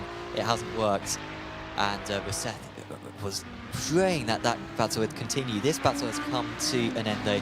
This is Sampaoli. He has collided with Sketchley, and it means that Moller's got past everyone. Moller was, I think, 4th in the Pro-Ams, and he's gained back all the places he'd lost. He's gone from 13th to 9th, because I think the 4 drivers ahead of him have all crashed into one of them. Yeah, leading Pro-Am. Disappointment for Carl Sketchley, and Bitterclear was able to get past as well. Yeah, Roseth is only 1.2 seconds off the pack now. They battle one more time, he's going to be right in it. I don't think he's got the 1 lap speed of the other two, but even look at the best laps, 48.1, 48.1, whereas Eric's best lap is a 48.4. But you can't count him out, that's for sure. Just having to scan up and down who we've lost or anything. Yeah, Sampaoli's down 4. That's a shame to see, but he's still in it. He's still got two positions right in front of him, as we're seeing on the screen. So we're following Jonathan Cook, who is behind this group. Yeah, they've gained a lot of time on the group ahead after the collision earlier on. I'm sure we'll get a replay of in a few moments' time. And I'm hearing that Mark Hutchinson has finished his pit stop. No, I'm joking. It was a 56 seconds. Would have been a good pit stop as well, wouldn't it? If it went for the 40-second stop and hold. It would. Yeah, that's a shame to see. I think Rosef being a bit put off when we went on board with him. He all of a sudden had a huge amount of oversteer into the chicane. I should quote its proper name. That is Luco. This is Borgo San Lorenzo. And then we head into Casanova. Now you're showing off. And Savelli. And then, of course, as we all remember from earlier on, Arrabbiata 1 and Arrabbiata 2.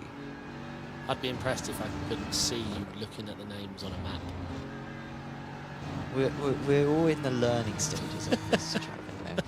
Imola is one of the few circuits that I actually know all the corner names to. I don't know why you think that's so clear. At turn 1, right? And then it goes into turn 2, 3, then 4 the left, up to 5.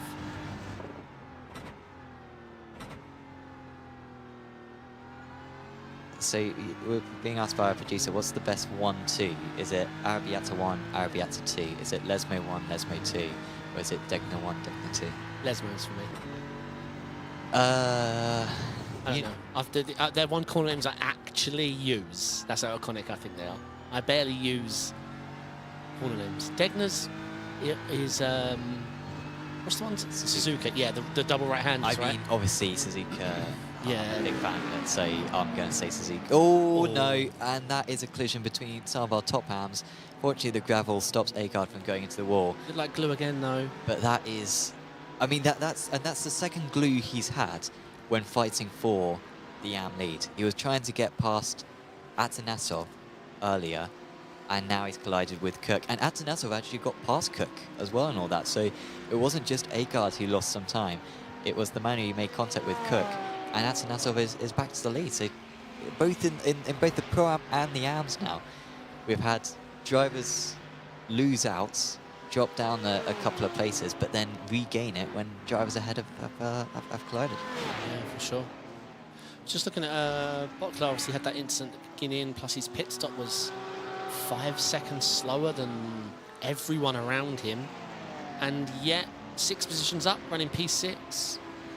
Yeah, he's a little bit off the back of Del Val, but overall a strong result, even though, yeah, showing back the instant at the beginning. And yeah, I don't quite understand these pit stops that are 5-6 seconds longer than everybody else. Got some more replays.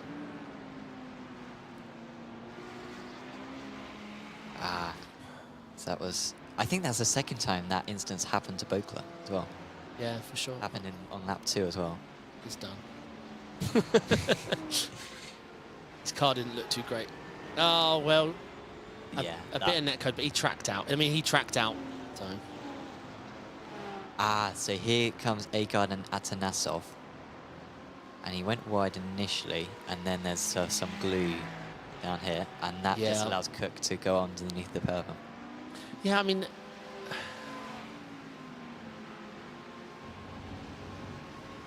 Let's see. Lovely sight for him.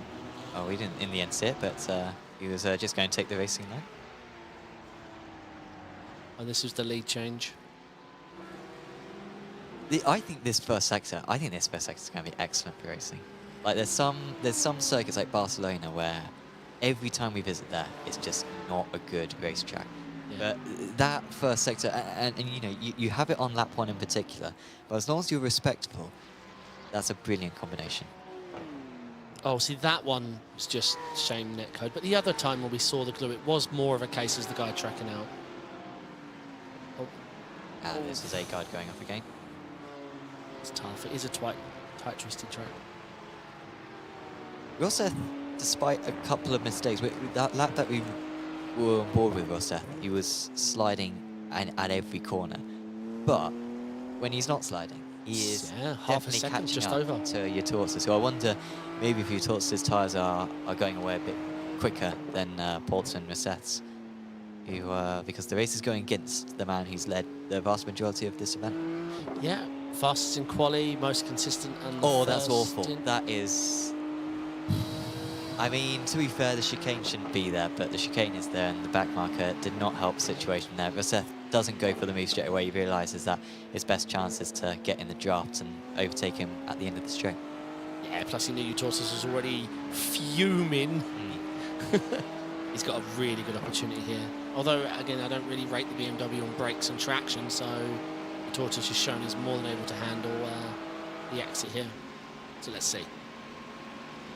Needs to take this if he's got any chance at winning this race, as Rosseth. He's going to go for the cutback. No way. I don't think that was the right choice there for Rosseth. Maybe the outside line wouldn't have worked anyway, but at least it looked to me that he was early on the brakes. Because around this part of the circuit, you really need to have part of your car alongside. I think he's going to have to wait. Oh, I mean, you think? I mean, where else do you overtake, right? Like, unless the driver ahead dips some wheels into the ground, which to be fair is what happened. But even then, the straights just aren't long enough for you to take advantage of that, as Utorsis has a glitch out, and we hope that he rejoins. Yeah, we're showing him not on the track at the moment. Oh dear. Well, that's a big shame for our pole sitter.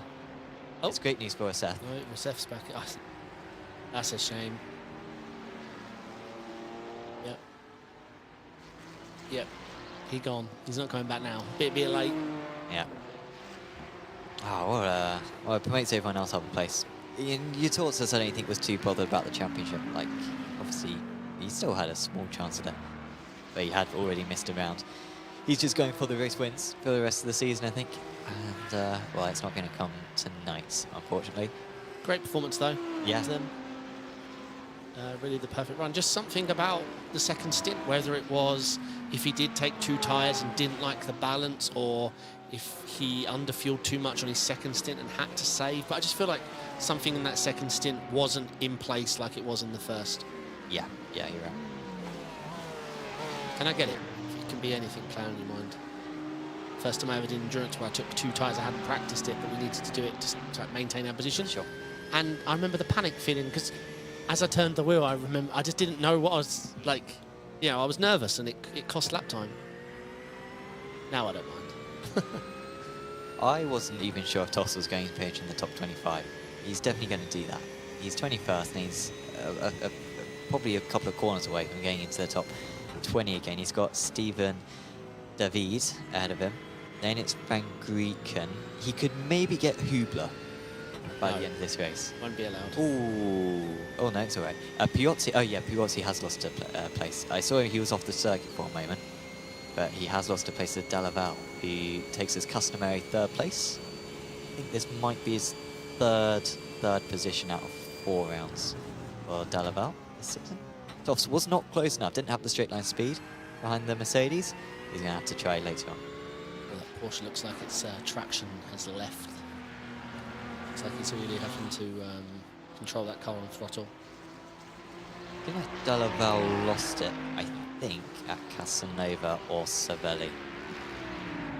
And it's an understandable place to lose a car, especially at this stage of the race. Got 5 more minutes to go. Roseth is closing the gap a little bit. It's 1.3.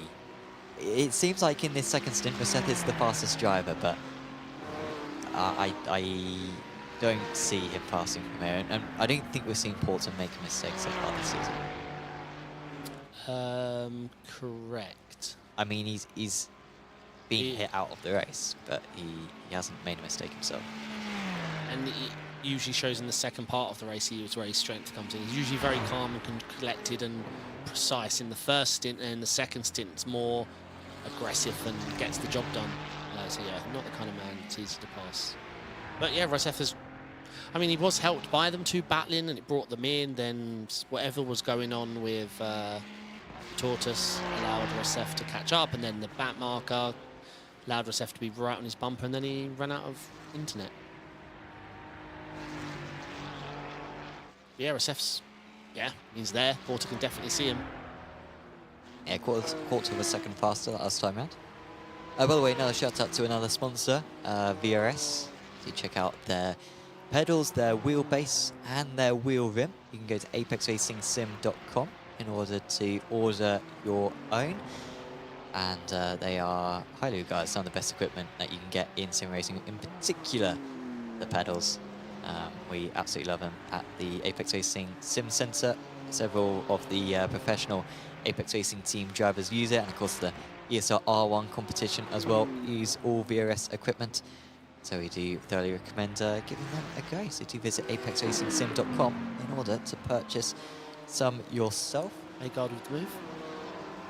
Yeah, some average 5.8k drivers use them as well. Yeah? Yeah, but I wouldn't use that as a selling point.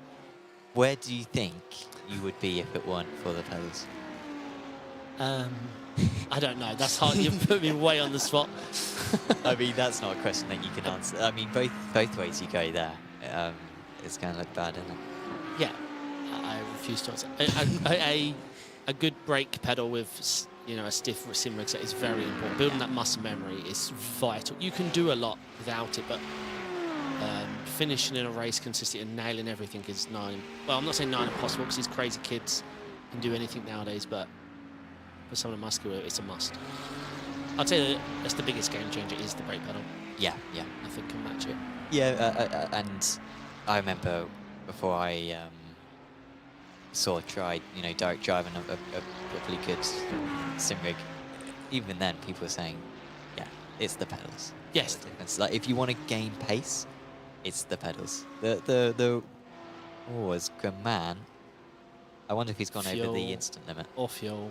But one of the two. It was a short pit stop, 16.9 for him. Oh, okay. We have seen him in the wars, though. I mean, I think we've seen him pick up at least 6x or so. Yeah, off track limit then. You set it quite low as well, didn't you? 20. 20 for an hour. Yeah, okay. No, it was a drive thing. Comes out in 22nd place, completely by himself. So anyone on Greg watch, that's up 15 now.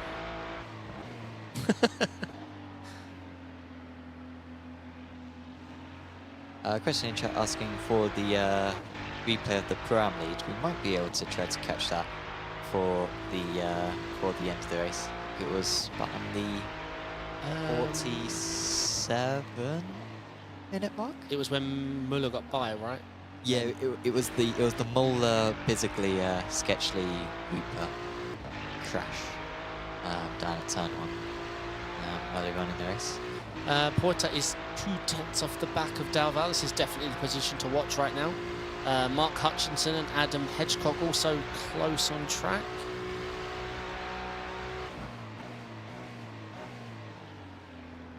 Dalval always...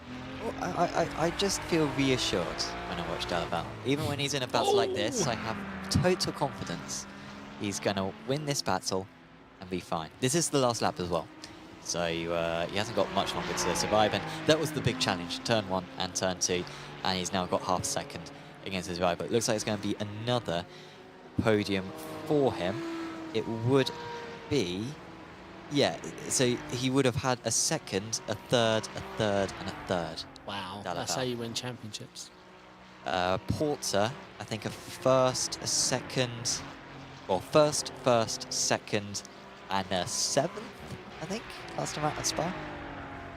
But he has really been in the running for every race win so far this season. He could have been 4 out of 4, and it was looking like he was only going to be 1 out of 4 for much of tonight, because How Does He Tortoise turned up on excellent form, but that second stint speed for Porter and the move that he pulled off as well was absolutely crucial, and very much being helped out as well by your Tortoise's disconnect. But I think Porter had him covered, and he's covered off Rosseth as well in these closing stages. And the Absolute Motorsport ace-list driver is going to extend his team's championship lead. He's going to extend his driver's championship lead as well. And on Apex Racing League's first visit to Mugello, it is the Italian Alessandro Porta who takes the round 4 victory in Apex Racing League GT3 trophy. Rosseth, on his comeback to the series, finishes a fantastic second. Dalval will get his 4th podium out of 4 so far this season. Top of the Pro-Am drivers is going to be David Mola. We thought he'd lost it around the pit stop sequence. He had an extra 4 seconds in the pit stop compared to everyone else, but he still manages to take home the 8th place overall on top of the Pro-Ams. And top of the AMs is going to be another man who we thought may have lost it, but he came back, Georgi Atanasov, and he wins in the amateur category. Yeah, really impressive display. Good battles as well. The leaders of Pro, 1.6 apart. Pro-Ams was nice and tight. AMs, very tight. It's great. Yeah, very difficult circumstance as well. Seemed like netcode played a big part, but then again, it is a tight, twisty track, and people were having to poke their nose to get people off lines, and you know, you can't just blame the netcode. You know, there are things that run up to it. Ah, here we go. This is Moto Oh, a 3 battle stuff. to the line. Come on, side draft. Need some more side draft. More side drafts. Ah, there wasn't enough side draft. He lost out by 200s, did Trabuco, trying to get past Arthur Mill. A couple of the drivers there who had the pit lane penalties. Trabuco 24th, Lewitson 25th, and Hutchinson 26th. The other one who got the pit lane penalty was Tofts. He managed to get to 19th. Got past David. He didn't have time to catch and pass Ben Greetken, however, in the closing stages. Well, we'll go to a quick break, but when we're back, we'll have an interview with a few of our drivers and go over the final race results.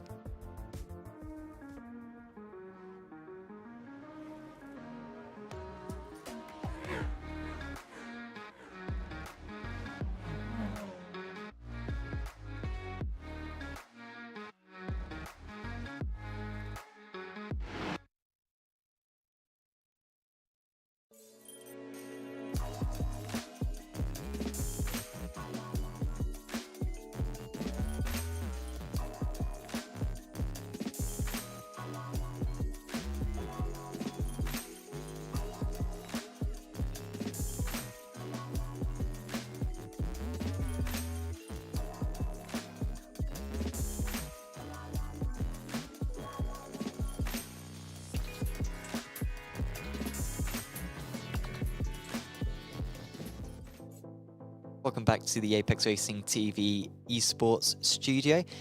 We've just seen a very entertaining race at Mugello, some really entertaining racing on a very good looking circuit as well. And, well, in the end, it was another race win for Alessandro Porta and another demonstration of just how good Alessandro is. It wasn't the dominant performance that we saw at Silverstone, but it was a very controlled performance. And I think that first stint as well was a demonstration of his patience. You know, he wasn't going to jump into the lead straight away. He was waiting to wait till that second stint to properly launch the attack. Yeah, obviously it's gutting for your Torta to end the way it did. I'm not saying he could have got Porter back. It didn't look like that was the case. But with nailing qualifying, perfect first stint. But yeah, it always looked like Porter was patient and waiting for the right time, and he made his move when it mattered. And yeah, brilliant result, great battle. And obviously shout out to Eric on a fantastic comeback there. Yeah, brilliant driving from a car that I didn't think belonged on the track. Yeah, and yeah, it's exciting to see what he can do later on in the season, Eric. It'll be fantastic to see him compete with these guys for the rest of the championship. So yeah, we can look at the final results. It was Porter who won out, of course, ahead of Seth. Delaval, another podium, 4 out of 4, amazing consistency from him so far. He's keeping himself in the hunt. He will be back up to second place in the championship after tonight. Then was Puozzi, Bokler, Caserta, Van der Nesse, good performance from Van der Nesse actually, and then Mulder, top of the Pro-Ams, ahead of Bizaglia, Sketchley, Hooper, Sampaoli. Atanasov was top of the AMS, and the rest of the podium there were Cook and Agard. I'll let the rest of the field go through. And yeah, plenty of finishes, only 3. No, I think there were more than that. It was 5 retirees in the end. But generally, very high quality driving. 4 retirees, that's not too bad. We'll take that. Let's have a chat with a few of our drivers. There is no one here. I was looking at the other broadcast that's going on, and I knew you dragged one of the commentators up, which wouldn't have been very good. We've got enough commentators here already.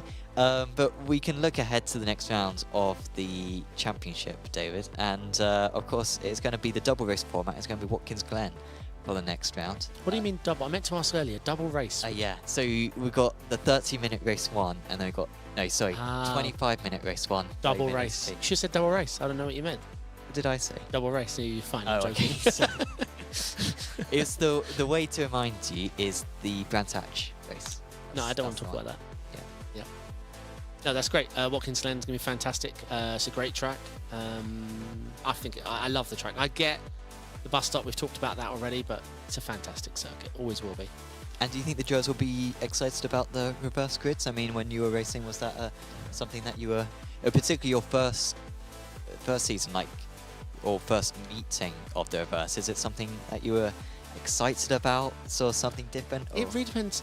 If you're always at the bleeding edge in the front and winning races, then you probably don't look forward to it. Sure. Whereas, yeah, I quite look forward to it. No, it depends on the competition. I enjoy it. It's a different element. Yeah, it doesn't suit as I'm getting stronger and stronger over the years, maybe it does suit me more, but I'm always more of I like to position myself well in qualifying, make the most of what I got, advance forward one at a time, whereas that starting 20th when I was running 4th or something, it's very difficult for me to fight my way through. I don't know. It's tricky. I still struggle with open qualifying. It's something I don't know why I struggle with, but it's something I also need to learn. Yeah, it is extra elements to consider. And I mean, looking, of course, obviously in the Pro Championship, ports are looking pretty unflappable at the moment, but a little bit of a mixed up one in terms of the Pro-Am and the AMs tonight. I mean, Hedgecock really struggling through. I mean, I think it's literally a case that Adam Lynch just doesn't know the circuit very well, so I think that was the case for that. But even in the Pro-Ams, we got Mark Hutchinson, even before his long pit stop, was struggling a little bit as well. So I think in both of those, I think we've still got, even at this point in the championship, I think there's still 5, even 10 drivers in each of them who genuinely have a chance. Yeah, for sure. I mean, we saw 4 Pro-Ams really show up this race at this track. I do think it is just a case of people, how well they've learnt the track. We said this at the beginning, there's a difference between learning a track and really learning the track. Some of these guys have had thousands of hours at Spa and then probably 40 minutes practice at this track, so it can really affect you. It's very tricky to be on it at a new circuit. It's one of my weaknesses for sure. Enough talking about my weaknesses though. But next week wouldn't be. Watkins Glen, that's a strength. But yeah, no, fantastic result. Alessandro, yeah, dominant win. We have got an interview with Alessandro Porta. We will drag him up. And, well, congratulations, Alessandro. Another race victory for yourself. It seemed like a very measured Thank you very much, guys. race. Yeah, it seemed like a very measured race from yourself. I mean, talk us through that first 40 minutes, sat behind the race leader. What was the tactics going on right there? Yeah, the strategy was to stay behind Harold does and make some full saving and try to overtake him in the box, but I tried to make a undercut for 3 laps before the finish of the fuel, and yeah, I tried, but that was not good. The pit was so not good. Yeah, you had to get it done on circuit. We sort of saw you practice the move the lap before, and then you pulled off the lap afterwards. Was that sort of sequence sort of in your head? And do you think you had to get it done in turn 1, or do you think there are other places where, had turn 1 not worked, you could have got it done? No, I think only in turn 1 you can try and overtake, because Mugello is very difficult to try in other point. Maybe after Arrabbiata 2, but it's very difficult. You need to stay so near for in front of the car. Absolutely. I think it's very difficult. And as well, in those closing stages, you had Eric behind you. He seemed to be closing a little bit. I mean, was it tricky to keep up with the pace in the closing stages? Because we saw a lot of talk about the tyres going into the event. How were they feeling come the end? Yeah, in the last 3 laps, I have some difficulty for I think 4 or 5 turn of a lap in the left, in the front left, yes.